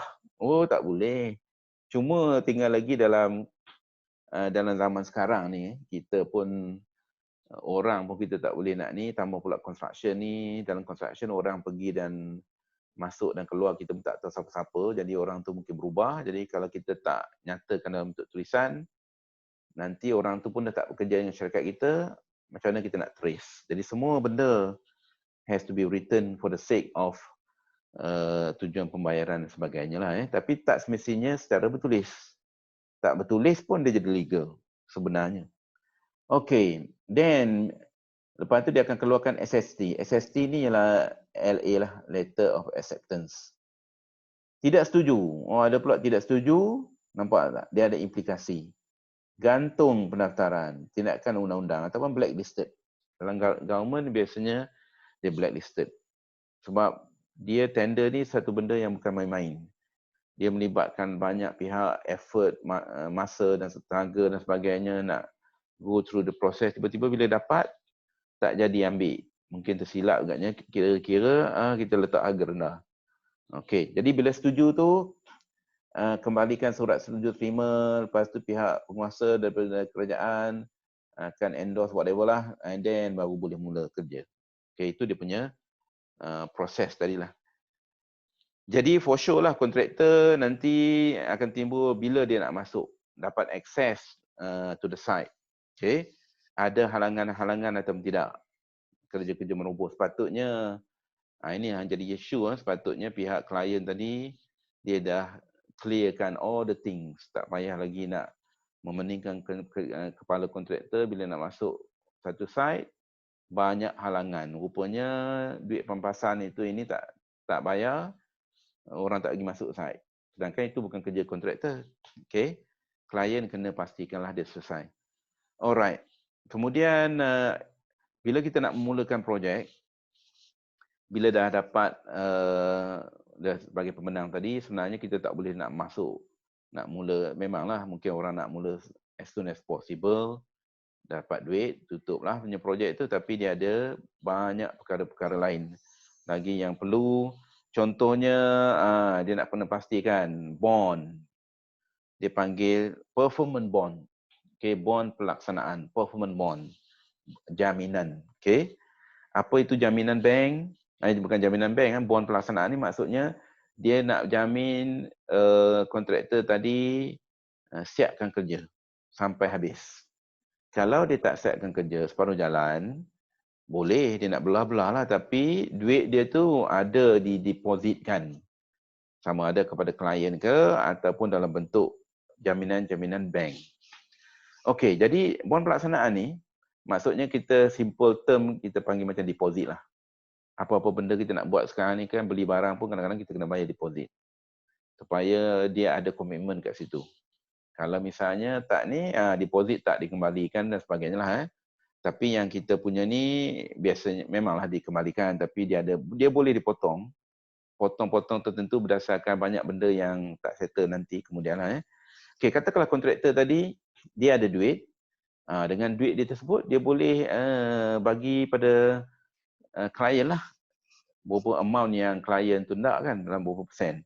Dia kata mungkin 10% ke ataupun 5% daripada harga tender. Tetapi kadang-kadang masalah mana kontraktor nak dapat duit banyak tu. Dia pun tujuan dia jadi kontraktor sebab nak duit lah. Ni nak keluar duit lagi, jadi isu. Dia boleh dapatkan jaminan daripada pihak agensi kewangan, insurans ke ataupun bank-bank dan sebagainya, syarikat kewangan, boleh bagi garanti pada dia. Tetapi bank ni nak bagi garanti pada kita ni bukan senang. Kita mesti ada harta yang boleh dicagarkan. Rumah ke, tanah ke dan sebagainya. Jadi kalau kita ada harta, kita cagarkan benda tu, okey, bank boleh keluarkan garanti letter kepada pihak klien. Okey. Kemudian wang jaminan pelaksanaan 10%. Ini contohnya, instead of performance bond tadi, jika performance bond tidak ada, ni kaedah jaminan pelaksanaan ni diamalkan oleh dalam kerajaan je lah. Kalau misalnya dalam luar, dia pakai performance bond. Luar ni maksudnya private. Private ni sorry lah, kalau tak ada duit, tak boleh nak keluarkan, that's it lah. No project for you lah. Itu dia punya kompetitifnya.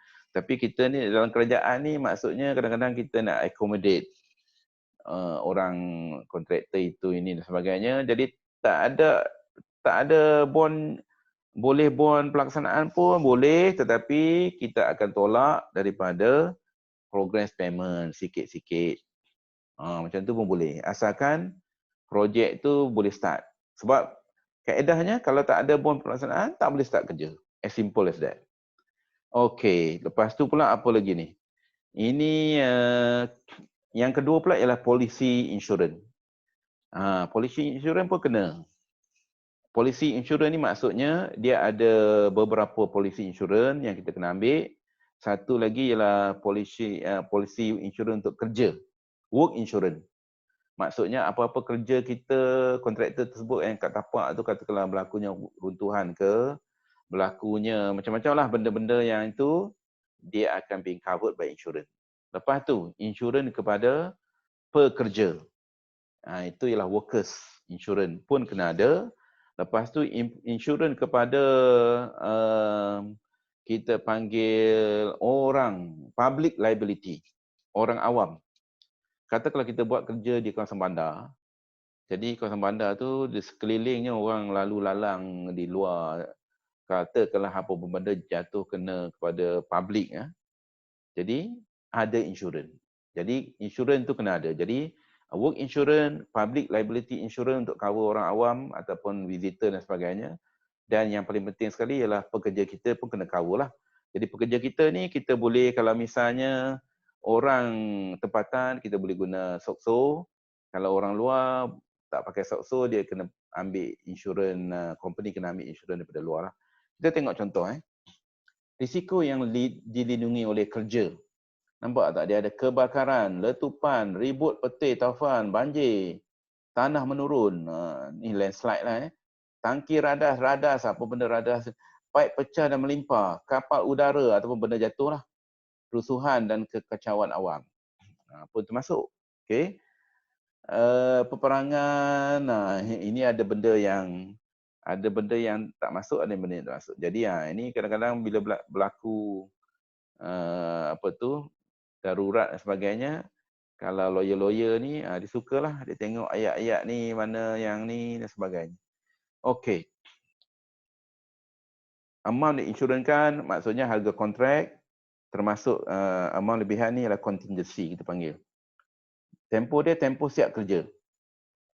Tempoh siap kerja dan dia mesti aktif ataupun sah daripada mula sampailah projek tu siap, termasuklah kadang-kadang projek tu ada EOT, dia kontrak 2 tahun, dia ambil insurans 2 tahun je ataupun setahun kan.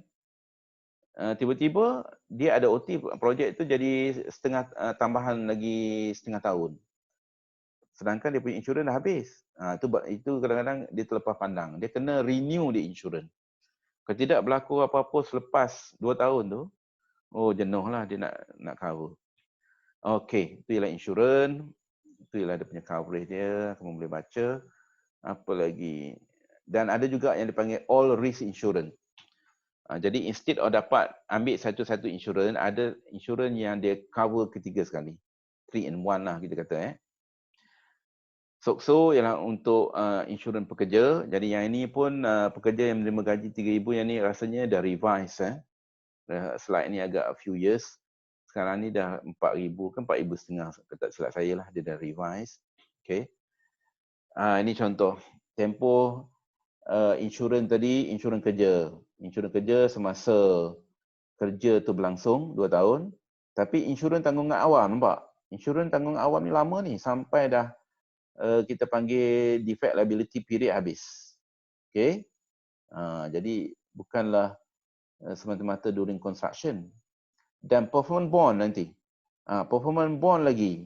Dia kena valid sampai after DLP. Jadi itu yang saya kata tadi, duit kontraktor ni memang dia get stuck lah dekat satu projek. Sebab tu nak buat projek dia kena ada modal. Dia tak boleh berharapkan daripada progress payment. Sebab memang tak akan cukup. Okey. Kemudian tentang memiliki tapak. Okay, memiliki tapak ada tempoh-tempoh dia dan memang kalau kamu baca dekat slide ni pun dia ada sebut bagaimana sekiranya kerajaan rasa gagal memberi penolakan tapak 90 hari. Okey, 90 hari dah 3 bulan.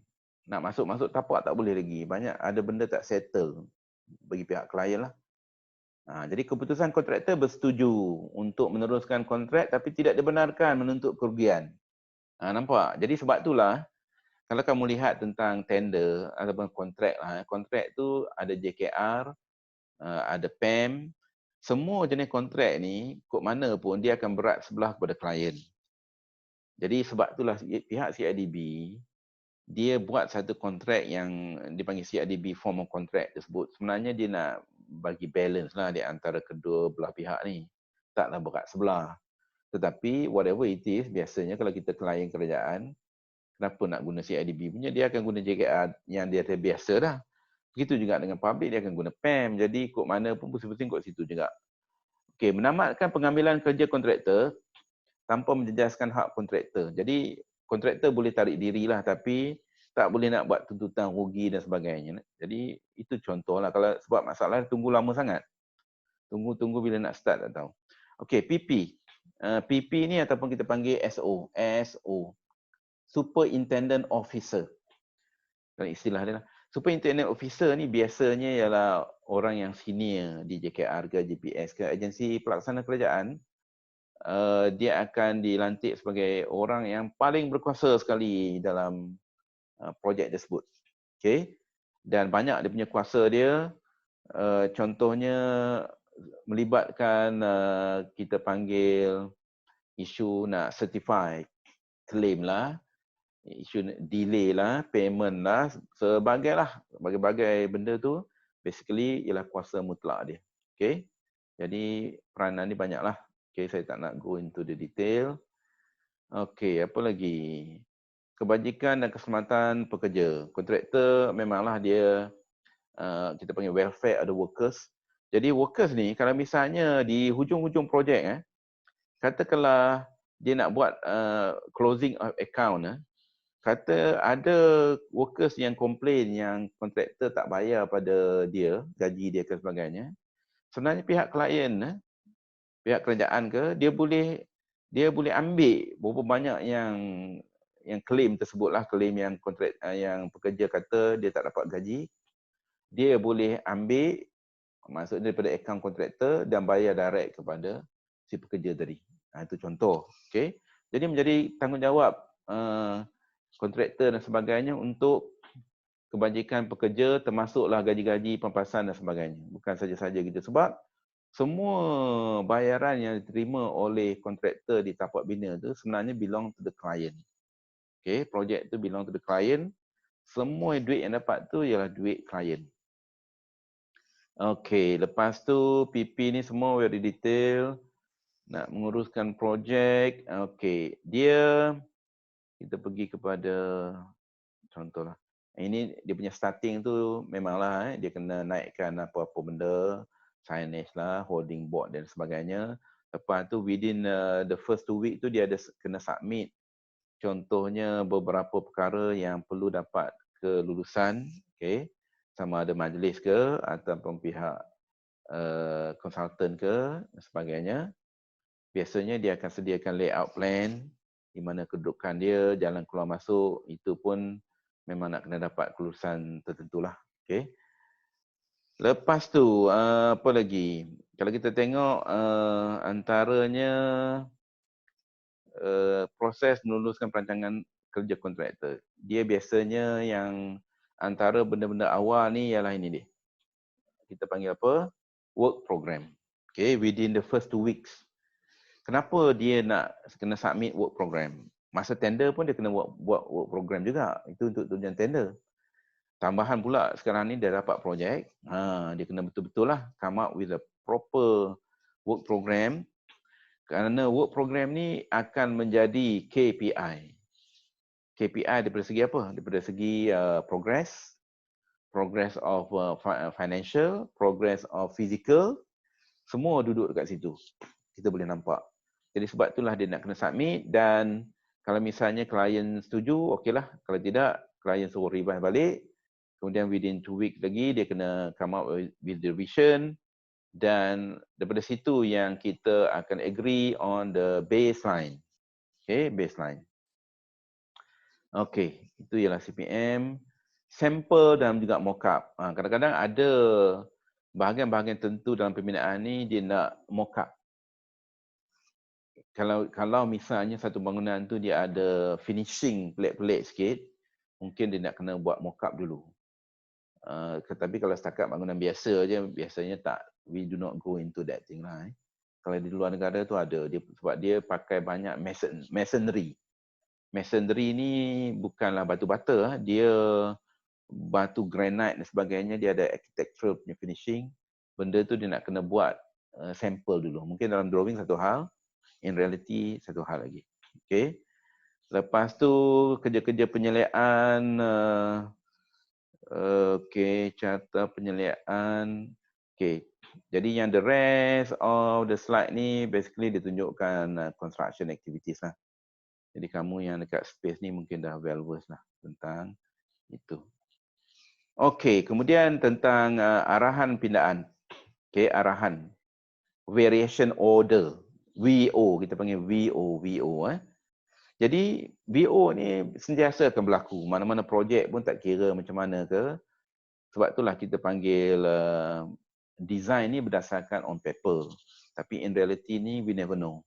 Kadang-kadang berlaku perubahan kepada dia punya geologi tanah lah apa sebagainya. Jadi sering kali akan berlaku arahan pindaan daripada klien. Jadi yang menjadi isunya arahan pindaan ni kita sebagai kontraktor ni kena ikut. Kalau tidak kan jadi masalah. Jadi sebab itulah kita nak kena jaga arahan ni. Kalau diberi secara verbal pun kita kena ikut. Cuma tinggal lagi bila ada arahan dia akan memberi kesan sama ada impact dia kepada masa kos ataupun kedua-duanya sekali dan sebagainya. Jadi kita boleh claim. Tetapi bukti itu nak kena ada. Jadi sebab tu kalau kita ada dapat arahan lisan ke, kita sendiri pun nak kena jot down, tulis ataupun kita type balik, lepas tu kita bagi pada, kita minitkan ataupun kita bagi balik surat tu pada konsultan. Okay, saya telah menerima arahan daripada sekian-sekian supervisor ke apa semua, engineer supaya mengubah ini pada sekian-sekian tarikh. Bila ada rekod macam tu, jadi dia takut sikitlah nak beri arahan tak tentu pasal sebab dia ada implikasi kepada kos, masa dan sebagainya. Okey, jadi whatever arahan tu mesti dia ada prosedur dia yang kita kena ikut, kita kena rekodkan dan kita boleh entitled untuk claim sama ada both money ataupun masa. Okey, lepas tu kita lihat apa lagi ya? Meeting. Biasalah di dalam projek, isu yang paling kritikal sekali ialah monitoring. Dan salah satu metod untuk monitor projek ialah mesyuarat. Mesyuarat ialah salah satu metod nak monitor projek. Sebab dalam mesyuarat itulah banyak benda-benda akan diputuskan, direkodkan ataupun kita panggil arahan kerja tu dikeluarkan yang seterusnya akan menjadi cara kerja selepas itu. Okey. Jadi mesyuarat ni macam-macam jenis mesyuarat lah. Kick off meeting lah, daily meeting lah, weekly meeting lah, ada meeting yang sesama kita ataupun sesama dengan pihak konsultan dan sebagainya. Okey. Dia ada meeting-meeting tertentu yang discuss on the quality of work ataupun work progress. Ada mungkin kalau kita ada safety and health committee, mungkin meeting tu untuk safety saja. Jadi depend lah. Okey. Pantau bayaran kepada kontraktor. Bayaran pendahuluan macam saya kata tadi, dia amalan dalam government punya kontrak sahaja, public punya, private punya kontrak tak ada. Okey, kalau kita tengok isu tentang bayaran ni pun daripada dulu sampai sekarang tak habis-habis cerita. Lewat membayar, bayar tak sepenuhnya dan sebagainya. Jadi kerajaan sebenarnya dia dah ada satu dia punya prosedur. Prosedur pun yang sepatutnya dah elok lah. Dia maksudnya dia tak makan masa yang lama. Bila dia claim, dia proses dan sebagainya. Tetapi apa-apa pun prosedur yang kerajaan buat tu, masalah dia orang bawahan dia. Orang-orang bawahan yang melaksanakan itu, kadang-kadang dia ikut kepala dia. Itu jadi isu. Okay. Yang kadang-kadang kita tengok kenapa progres tu slow, bayaran tak diterima. Kenapa tak diterima?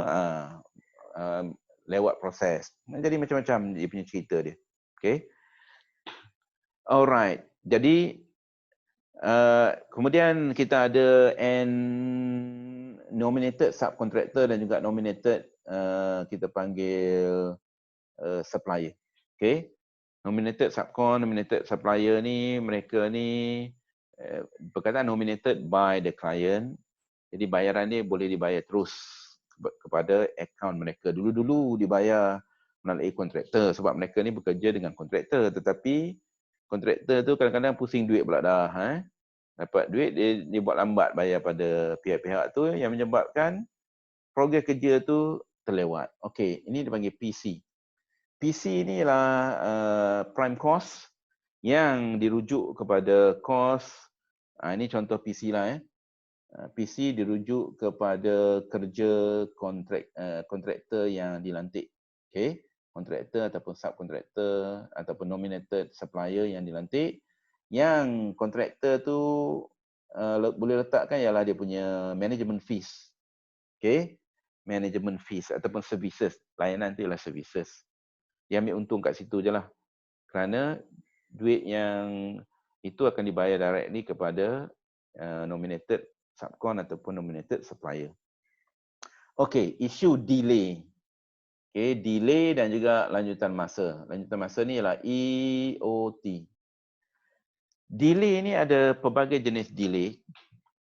Kita panggil excusable delay, non-excusable delay. Okey. excusable delay dan juga non-excusable delay. Berpunca daripada kontraktor pun jadi satu masalah. Berpunca daripada tindakan kerajaan dan PP kerajaan. Disebabkan oleh di luar kawalan. Ni dipanggil third party lah. Third party. Yang for sure ni, yang pertama sekali, kelewatan disebabkan oleh kontraktor tu, inilah satu benda yang tidak dibenarkan. Itu yang kita panggil non-excusable delay. Tidak boleh kita nak minta EOT dan sebagainya. Yang boleh ialah disebabkan oleh pihak kerajaan ataupun ejen kepada kerajaan tersebut. Begitu juga dengan third party delay. Okay. Kalau kita lihat contoh, disebabkan tindakan kerajaan. Ini contoh, ni kerajaan lah. Okay. Diberikan PP.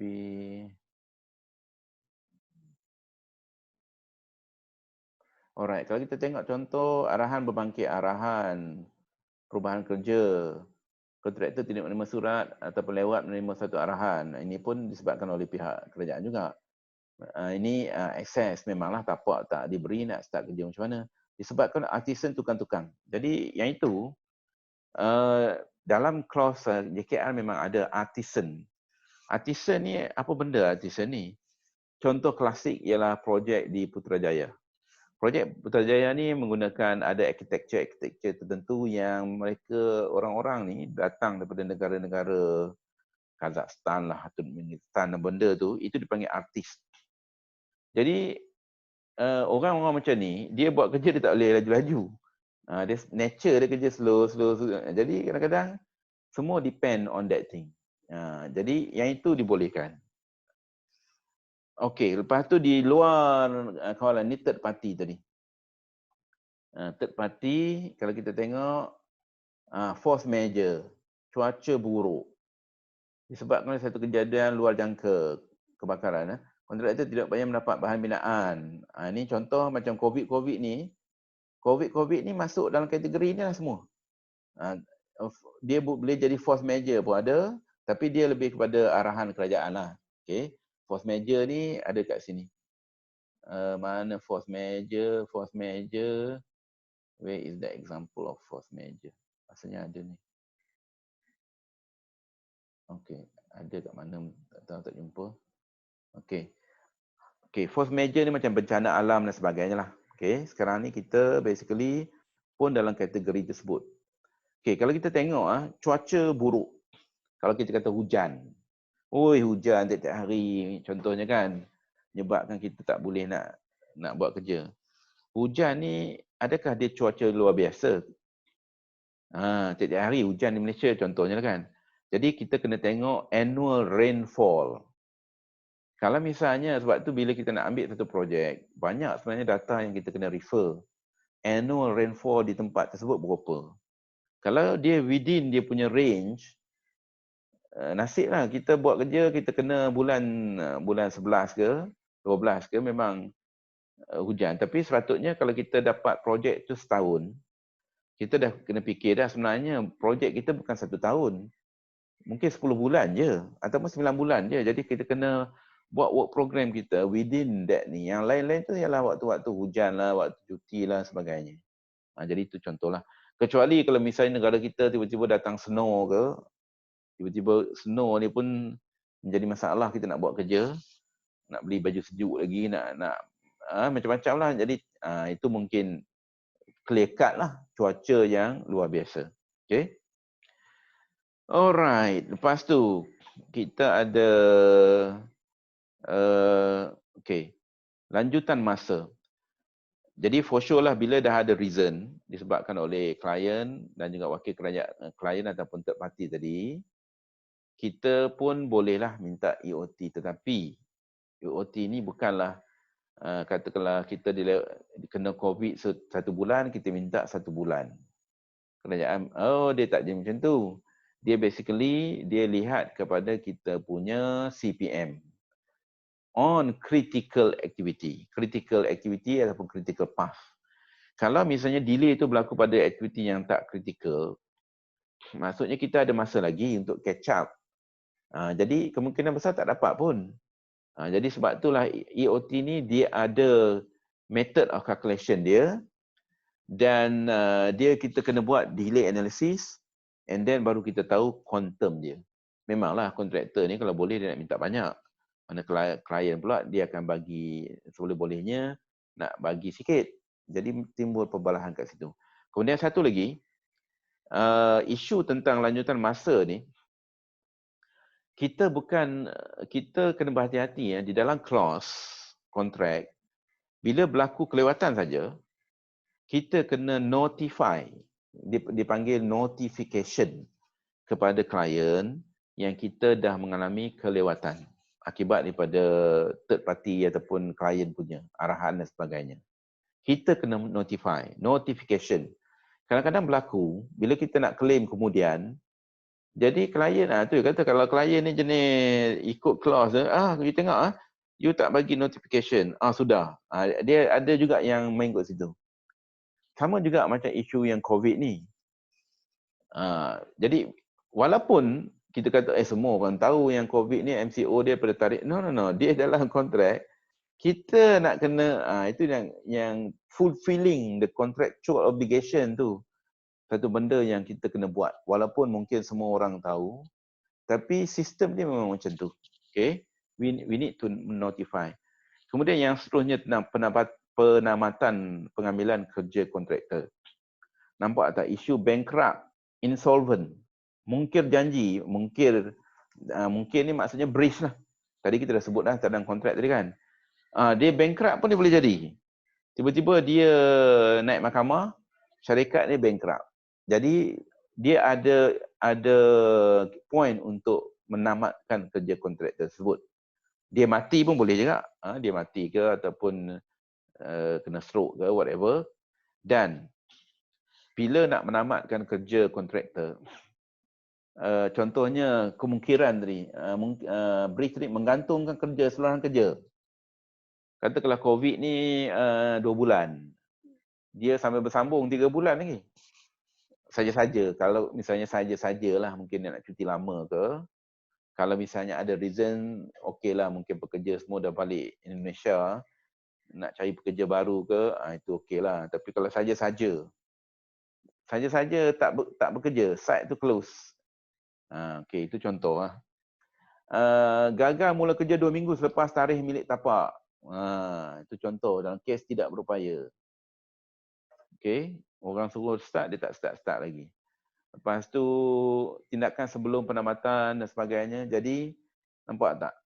Kerajaan ni kena memikirkan kepentingan kerajaan, kesulitan pentadbiran, implikasi sosial dan politik. Sebab tu dalam kerajaan ni dia cukup susah nak menamatkan kerja kontraktor sebab dia ada sosial, politik. Sosial tu okeylah. Politik tu yang kita boleh implikasi dia lah, implikasi dia. Seboleh-bolehnya dia cuba nak push lah kontraktor tu supaya try to work harder. Tapi kadang-kadang macam tu jugalah Macam tu juga. Okay. Sebab yang dilantik tu pun kadang-kadang bukanlah yang berwibawa. Itu jadi isu dia. Okay, what happened?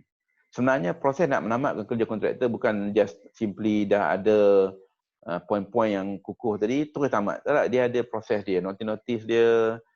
Macam kita katalah mula-mula bagi nasihat, lepas tu bagi amaran, lepas tu bagi warning. Amaran warning samalah. First warning, last warning, third warning. Last warning tu pun banyak kali. Last warning number 1, number 2 tak jalan juga. Then lepas tu barulah dia tamatkan contohnya. Bila dah tamat apa nak buat? Okay. Tindakan di pihak kontraktor misalnya arahkan kontraktor berhenti kerja, tutup site tersebut, rekod keadaan tapak, ambil gambar sebagai bukti, arah kontraktor mengeluarkan alat, logi yang tidak berguna, yang berguna jangan ambil sebab semua harta-harta tu belong to klien. Pastikan keselamatan kerja belum siap, dia see dulu. Sementara misalnya dia nak dapatkan kontraktor yang baru. Kerana itu pengambil. Sebab apa? Dia nak kena kira semua tau. Kerja yang kontraktor tu dah buat banyak mana dan sebagainya. Nanti dia nak retender, lepas tu balance dia macam mana. Oh, dia bukan senang. As simple as kita rasa, okay. Nanti kontraktor baru, that's it lah. dia ada banyak implikasi kewangan lah kat situ. Tapi apa boleh buat? Kalau kita teruskan dengan kontraktor ni, tak ke mana lah. Jadi, decision had to be made. Okay. Penyerahan projek. Okay, bila katakanlah projek tu dah habis siap 24 bulan dan sebagainya, for sure dia nak serahkan benda tu ada macam-macam prosedur yang kita nak kena fill in lah, ada investigation, inspection lah yang nak kena rujuk, ada benda-benda yang dokumen yang perlu disiapkan, penyediaan dokumen penyerahan, kunci plan, sijil kerja awal, manual operation, lukisan siap bina, ini kita panggil as-built drawing. As-built drawing ni benda penting ya. Kerana at the end of the day nanti orang nak buat renovation ke, maintenance ke, semua nak kena refer benda tu. Yang lagi satu yang penting lah operation manual. Okay. Alright. Lepas tu, selepas itu, ini ialah defect liability period lah. Selepas kita dah hand over, defect liability period pun akan berlangsung. Jadi dia ada dia punya proses-proses dia lagi. Okay. Ada tempoh dan kadang-kadang berlaku isu kontraktor. Di kontraktor tu memanglah bila dah habis projek dia dah balik dah pergi di tempat dia. Dia tak duduk situ lagi. Apa berlaku kepada kecacatan yang timbul during defect liability period tu? Kita boleh panggil dia dan dia perlu datang. Tapi kadang-kadang dia tak datang. Jadi dia tak datang, kita klien dia kena panggil orang lain ataupun kontraktor lain dan daripada mana duit tu nak dapat, duit itulah yang kita ambil daripada sama ada retention fund. Kalau dalam private sector kita ada retention fund, jadi kita boleh guna retention fund tu. Sebab retention fund tu pun biasanya dia akan di hold sampailah habis perakuan muktamad tu, sebahagiannya akan dibagi balik pada kontraktor. Jadi sebahagiannya boleh digunakan sekiranya kontraktor tu tak nak baikilah, kita nak tunggu lambat. Alright. Begitu juga dengan duit-duit yang pohon bond tadi, sekiranya ada benda-benda yang tak settle, jadi sebenarnya kerajaan boleh deduct kat situ, macam pembayaran gaji pekerja ke apa tak settle sebagainya. Bila dia nak close the contract, rupanya ada komplain daripada itu ini. Jadi kontraktor tu pun dah lepas ke mana-mana dah. Cuma dia punya account tu masih lagi on. Alright. Jadi itu saja yang saya nak cover untuk hari ini. Okay.